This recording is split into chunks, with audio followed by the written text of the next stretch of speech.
If you've spent sleepless nights decoding why your efforts to win her over end up falling flat, you're not alone. Many men find themselves stuck in this perplexing loop, chasing women who ultimately keep drifting further away. But here's the deal. It's time to break that cycle. Attracting women isn't about chasing. It's about being the man worth chasing. That's right. The chase isn't your job, it's hers. This comprehensive guide dives deep into why chasing is ineffective, what really works instead, and how you can transform the dynamic to create strong, fulfilling, and meaningful relationships. Chasing. Dynamics. Have you ever felt that the harder you chase after someone, the faster they seem to slip through your fingers? That crushing cycle of wanting, trying, and ultimately feeling ignored can leave you questioning your value. Here's the truth. It doesn't have to be this way. Whether you've been led to believe that chasing is romantic or you've just fallen into the trap of investing more than the other person, it's time for a major perspective shift. Society often sells us a picture of romance where the man must aggressively pursue the woman to earn her affection. Movies, books, and even social media have turned chasing into some form of honorable courtship. But let's set the record straight. Chasing creates one thing, and one thing only: imbalance. When you chase, you're broadcasting desperation, signaling that her validation means more to you than your own value. This puts you in a position of weakness and, frankly, diminishes the charisma and confidence that women are naturally drawn to. Stop for a moment and flip the script. True, high-value relationships are not born out of endless chases. They come from mutual intrigue, emotional respect, and alignment. The moment you stop chasing, when you step away from trying so hard to earn her attention, you disrupt the old dynamic entirely. Suddenly you become the one she's noticing. The key is to adopt a mindset where you're not the pursuer, but the prize. Imagine this shift. You're no longer spinning your wheels, deciphering mixed signals, or waiting by the phone. Instead, you're in control of your energy and focus. Everything starts to revolve around one crucial idea: building self-worth that radiates so strongly, you attract naturally without feeling the need to chase at all. When you take that pressure off yourself, you allow something rare to occur. Genuine attraction born out of enthusiasm, not obligation. Sounds liberating, doesn't it? Logical chasing. Let's decode one of the most common mistakes men make: logical chasing. This approach is like trying to construct a relationship as if it were a business deal. Logical chasing stems from tangible benefits: financial security, career stability, impressive social status, or material resources.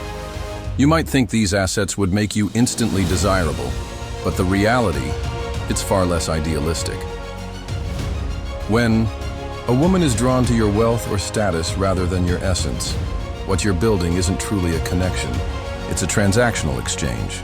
Sure, she might enjoy the fancy dinners, trips, or the comfort of financial stability, but here's the catch. Once circumstances change, say your income fluctuates or your status takes a hit, the attraction could very well vanish. Why? Because the bond was never about you. It was about what you could provide. Even worse, logical chasing often leads to unhealthy dynamics, such as attracting women who might see you as a means to an end. These are situations where gold-digging tendencies emerge, not out of malice, but because the foundation of the connection never included shared values, interests, or authentic appreciation. No amount of gifts or grand gestures can compensate for lack of meaningful emotional alignment. And men who chase through this logical lens inevitably feel used, shortchanged, and emotionally depleted.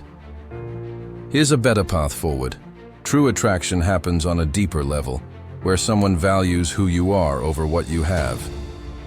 Investing time in building emotional intelligence, genuine interests, and confidence ensures you attract women genuinely interested in you, not the car you drive or the paycheck you bring home. Skip the flashy bait. Instead, focus on building yourself into someone who doesn't need external adornments to shine. Emotional chasing. Now, this is where things get truly fascinating. Emotional chasing.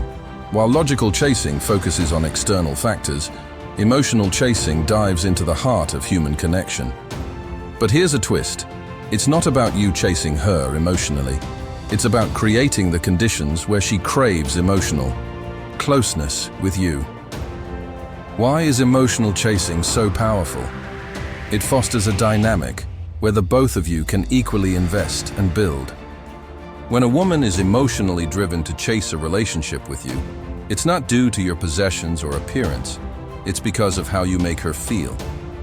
Deep emotional bonds create the groundwork for long-term partnership because they're built on trust, admiration, and shared vulnerability.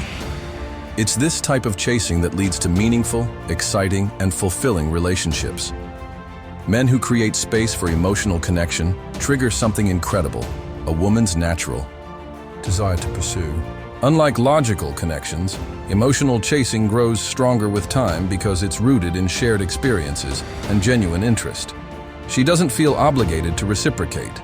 She wants to because emotionally, she's invested. This emotional charge transforms relationships, replacing doubt and uncertainty with clarity and closeness. But you might ask, how do I create this kind of connection? It starts with living a vibrant life that excites you.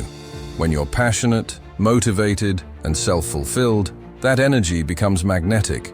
Confidence, humor, and emotional vulnerability are the trifecta that inspire others to invest in getting closer to you, all without you having to chase.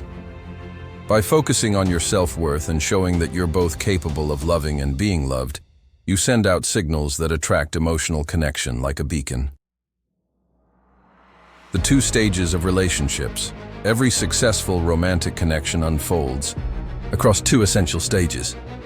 These aren't just steps, they're the natural evolution of attraction and commitment. Getting these stages right is the difference between fostering something extraordinary versus being stuck in confusion. Stage 1. The hunting phase. Here's where you take the lead.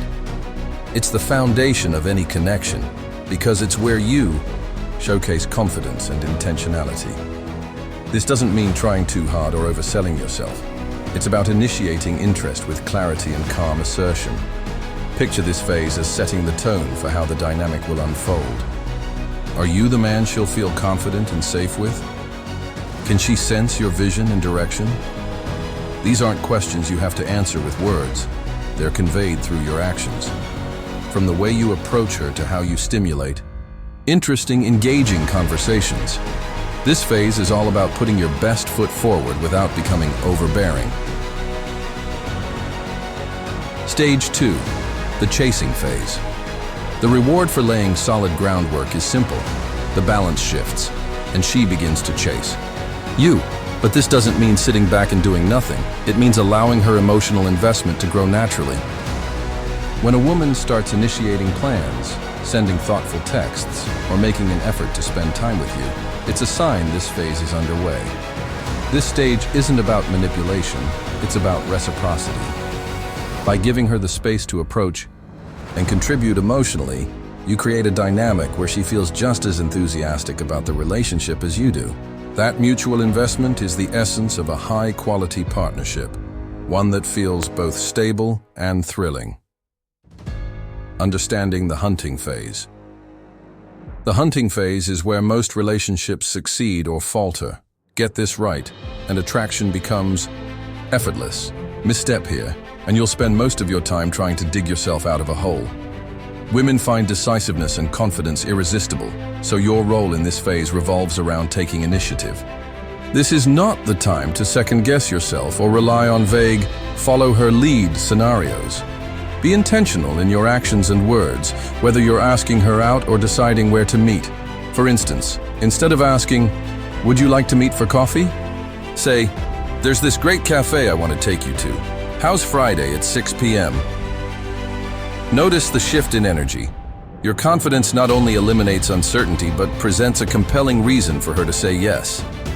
This isn't about overwhelming her with decisions. It's about leading with assurance and clarity that makes her feel at ease. At the same time, avoid going overboard.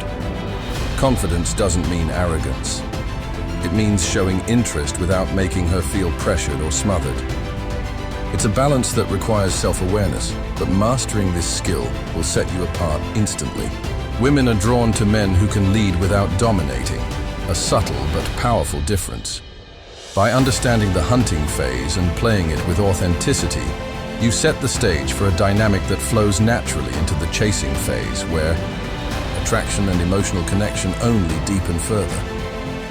Techniques for asking for a date. Asking someone out can feel like stepping into a vulnerable arena, but the trick is reframing how you approach it. The first mistake many men make is asking tentatively, as if they're unsure whether their invitation will be accepted. But here's the game changer. Asking for a date isn't about seeking permission. It's about extending an offer with confidence and clarity.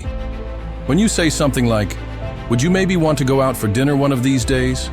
It unintentionally sounds like you're putting the decision exclusively in her hands while showing hesitation. Instead, exude intention and direction.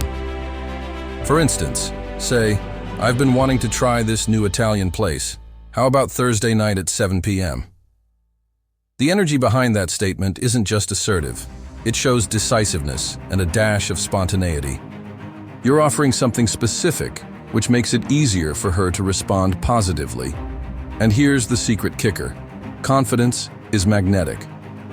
Women are drawn to men who know what they want and aren't afraid to take the lead. It's also important to read her signals before you pop the question. If you've had engaging conversations, shared laughs, or felt mutual interest during your interaction, these cues suggest she's more likely to positively respond to your invitation. Confidence is amplified when you're tuned into her vibes and timing. Plus, don't get discouraged by the fear of rejection. It's not personal, and it's better to confidently test the waters than regret missed opportunities. Lastly, keep things light and exciting. Frame the ask as an invitation to share something fun rather than as a formal event.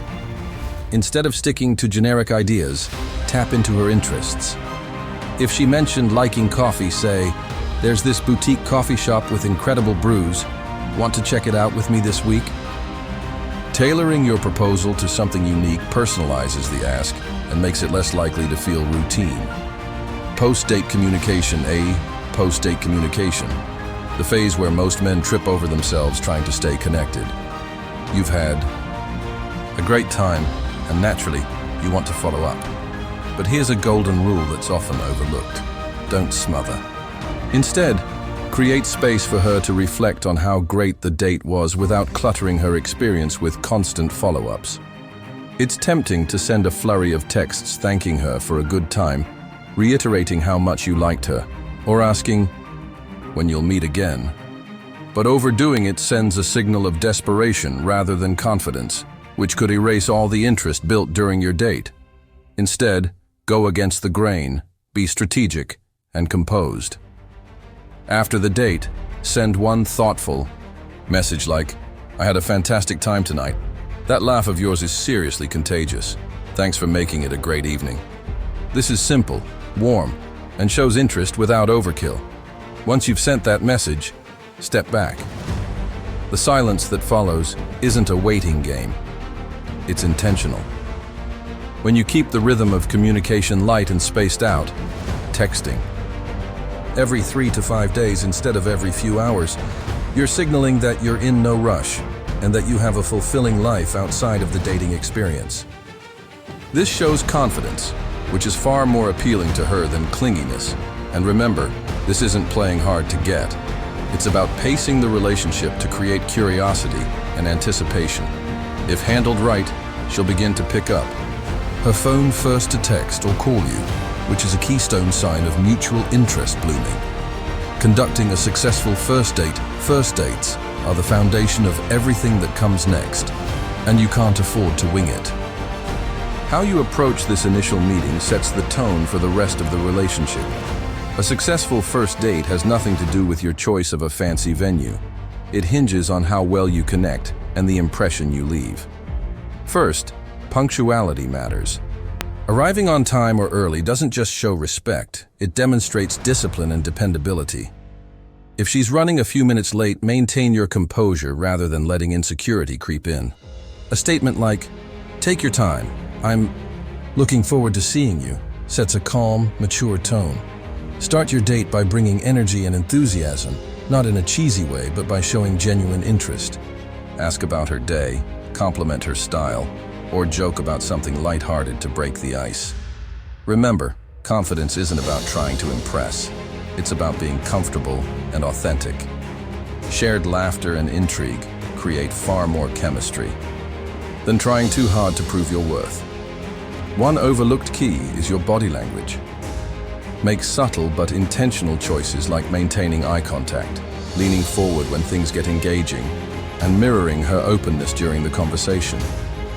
Small gestures create unconscious feelings of familiarity and trust that deepen connection. Lastly, focus on emotional impact. A date should feel memorable and different. Plan activities or locations that inspire natural conversations rather than sticking solely to conventional dinner and a movie routines. A hike, a scenic stroll, or even a trivia night at a quirky venue can create an exciting edge and leave her looking forward to seeing you again. Engaging conversation. Strategies first dates often falter not because of nerves, but due to generic surface-level conversations.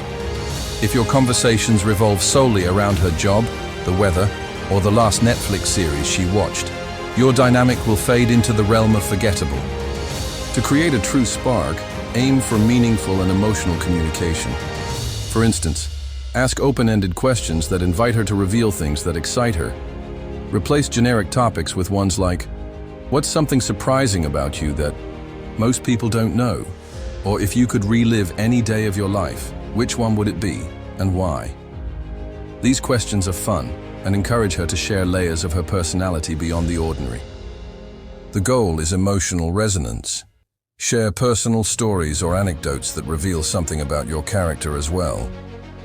If she's talking about her recent travels, recount a funny or impactful moment you experienced while abroad. Building these connections paints you as relatable and memorable. The deeper, more meaningful the dialogue, the stronger her emotional ties become to the interaction. Finally, show active listening. People are drawn to those who make them feel heard. Nod, smile, reflect on her answers, and make her feel like every word she says matters. It may sound simple, but it's amazingly impactful. The kiss test, when it comes to intimacy, nothing kills the mood faster than a poorly timed or overly calculated move. Don't chase physical connection. It's something that evolves naturally when emotions align. Timing and context are everything. The kiss test doesn't mean literally asking for verbal consent or rushing in blindly. It's about reading the mood with emotional intelligence. Look for cues like sustained eye contact, her leaning into your space, or playful and lingering body language. These signals often communicate readiness even before words do. However, context matters. If the conversation or vibe of the night hasn't organically reached a warm, personal level, rushing into a kiss may backfire. By waiting for the mood to reach its highest emotional point during the date, you ensure the moment is meaningful rather than mechanical. Ending the date, how you wrap up a date leaves the last impression. And as they say, the last impression often counts the most. Avoid the trap of dragging things out simply because you don't want the evening to end. That creates a sense of over-eagerness that can work against you. Instead, end the date on a high note, leaving her wanting more. Share a quick compliment or an appreciation of the time spent together, such as, "I had a blast tonight. You've got such a fun vibe. I'd love to do this again sometime." Notice the lack of specifics. It keeps a touch of mystery alive while reinforcing your interest. The goal is to make her reflect on the evening as a positive experience instead of feeling smothered with follow-ups or promises. Transition to the chasing phase. Once you notice signs of her initiating contact or plans, you've seamlessly entered the chasing phase. Allow her to step into this role more often while being responsive and interested, but not overly available. Funnel your time and energy into pursuing your own ambitions. This keeps you centered and dynamic, which only increases your appeal. Gradually reduce your availability without cutting her off completely. For instance, if she's reaching out daily, take a day between responses occasionally. This reinforces the idea that you're pursuing your purpose, but still value her presence. Addressing misconceptions about manipulation. One crucial distinction worth emphasizing: this isn't about playing mind games or being deceitful. Creating space and balance in a relationship isn't manipulative. Women often value emotional challenges because it makes the connection feel vibrant, alive, and worth investing in. Balancing pursuit with distance isn't about withholding affection. It's about creating excitement and depth. A high-value relationship thrives when both partners feel mutual curiosity and emotional engagement. When you approach relationships this way, it stops being about control and starts being about connection.